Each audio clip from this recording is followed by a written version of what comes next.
नमस्ते, आदाब, सत श्री अकाल। मैं आपका होस्ट अफरोज कुरैशी और आप देख रहे हैं प्रगति न्यूज सबसे आगे।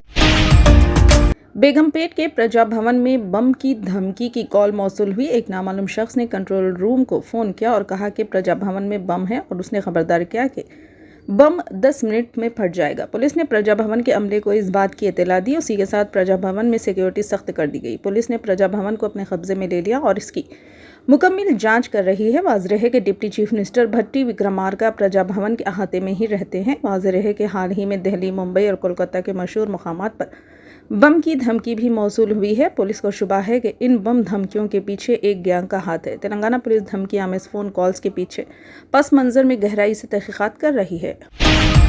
मुत्तहिदा आंध्र प्रदेश के साबिक़ वज़ीर आला व तेलुगु देशम पार्टी के बानी एन.टी. रामाराव की बेवा लक्ष्मी पार्वती ने कहा है कि 4 जून के बाद AP में जगन की हुकूमत दोबारा आएगी, जिसके लिए जगन एन.टी. रामाराव का आशीर्वाद चाहते हैं। लक्ष्मी पार्वती ने एन.टी. रामाराव की 101वीं यौम पैदाइश के मौके पर NTR घाट पर खिराज अक़ीदत पेश किया। इस मौके पर इन्होंने कहा कि जगन 4 जून के बाद वज़ीर आला के ओहदे का हलफ लेंगे।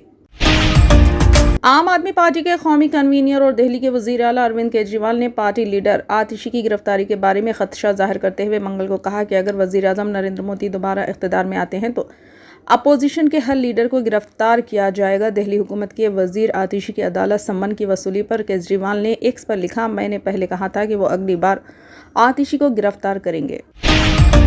तेलंगाना की एक 25 साला खातून अमरीकी रियासत फ्लोरिडा में कार की जद में आकर हलाक हो गई। इसके अहल खाना ने पीर को ये बात बताई। खातून की शनाख्त 25 साला गुंटीपल्ली सोमैया के तौर पर हुई है, जिसकी हादसे में मौके पर ही मौत हो गई। हादसा उस वक्त पेश आया जब वो इतवार की रात सड़क अबूर कर रही थी कि एक तेज़ रफ्तार कार ने इसे टक्कर दे दी। इस खातून का ताल्लुक तेलंगाना के ज़िले यादाद्री भुवनगिर के यादगिर पल्ली से था, जो आला तालीम के लिए अमरीका गई थी। इसने फ्लोरिडा अटलांटिक यूनिवर्सिटी से मास्टर्स मुकम्मिल कर लिया था और नौकरी की तलाश में थी। सोमिया के घर वालों को जब इसकी मौत की खबर मिली तो वो सदमे से निढाल हो गए। इसके वालिदैन कोटेश्वर राव और बालामणि ने मरकज़ी और रियासती हुकूमत से इनकी बच्ची की लाश को हिंदुस्तान वापस लाने के लिए मदद की अपील की है।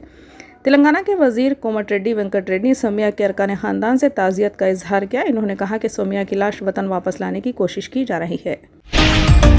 तेलंगाना के यादाद्री भुवनगिर ज़िले के मक्तापुर गांव में मिलावट शुदा दूध की तैयारी के मामले का पता चलाकर इस दूध को जब्त किया गया। भुवनगिर पुलिस SOT की टीम ने नकली दूध की तैयारी के मराकज़ पर अचानक छापा मारा और 60 लीटर मिलावटी दूध का पता चलाते हुए इसको जब्त कर लिया। 23 साला प्रशांत की जानिब से मिलावटी दूध की तैयारी के एक इत्तला पर यह कार्रवाई की गई। आज अलल सुबह दिल्ली से वाराणसी जाने वाली इंडिगो की परवाज़ में बम के ख़तरे की इत्तला मिली, जिसकी वजह से फ़ौरी हिफाजती इक़दामात किए गए। मुकम्मल हिफाजती मुआयने के लिए तैयारे को फ़ौरी तौर पर आइसोलेशन में मुंतकिल कर दिया गया। एविएशन सिक्योरिटी और बम डिस्पोजल टीम इस वक्त जाए वक़ूफ़ पर मौजूद है ताकि इस बात को यकीनी बनाया जा सके कि सूरत हाल को महफूज तरीके से संभाल लिया गया है।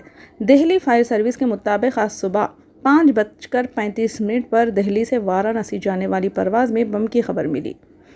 क्विक रिस्पांस टीमें मौके पर पहुंच गए और दिल्ली एयरपोर्ट हुकाम ने तस्दीक की है कि तमाम मुसाफिर महफूज हैं और परवाज़ का तफसीली मुआयना किया जा रहा है। तमाम मुसाफिरों को बगैर किसी वाक़े के हंगामी रास्तों से निकाल लिया गया और हवाई अड्डे के तर्जुमान ने कहा कि मज़ीद अपडेट्स फराहम की जाएंगी क्योंकि तफ्तीश जारी है।